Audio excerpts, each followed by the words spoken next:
It seemed like an idea that the taco-loving masses would get behind with no hesitation. No masks, no tacos.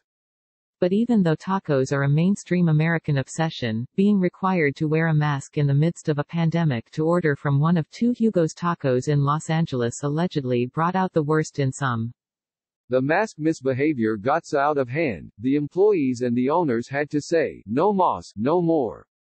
Last weekend, the taco stand's owners shut their serving windows for at least a week, so employees can take a break from the taco troubles.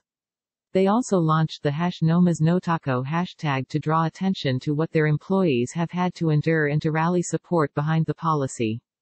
The mask has turned into something it's not and public health has become political, Hugo's Tacos CEO Bill Cohn said.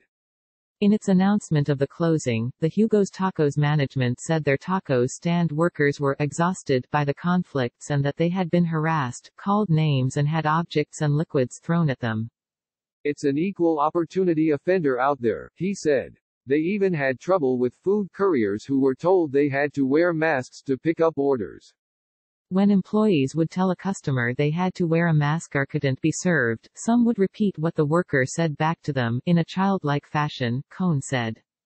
Most of the employees are Latino, and they also endured racial slurs.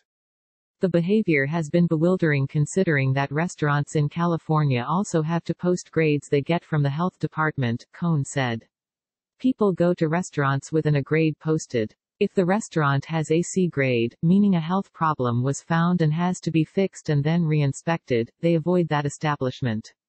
A mask isn't symbolic of anything other than our desire to keep our staff healthy, the management said in its announcement posted on social media.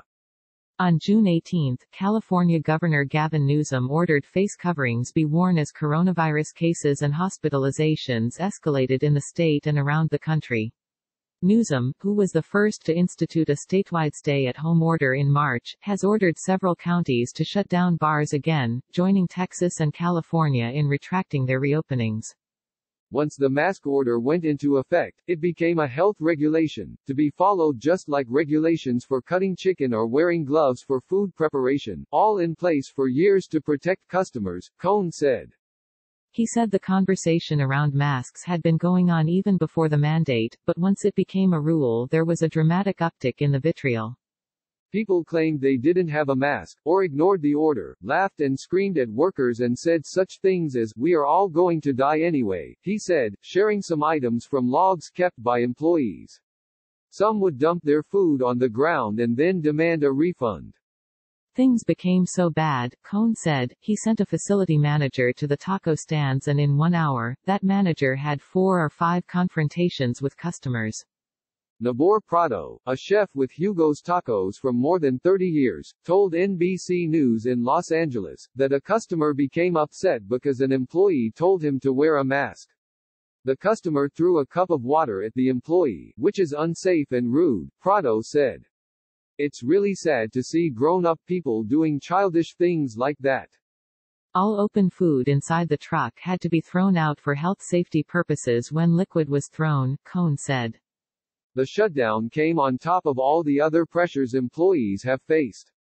The taco trucks were deemed essential, few taco lovers would argue against that.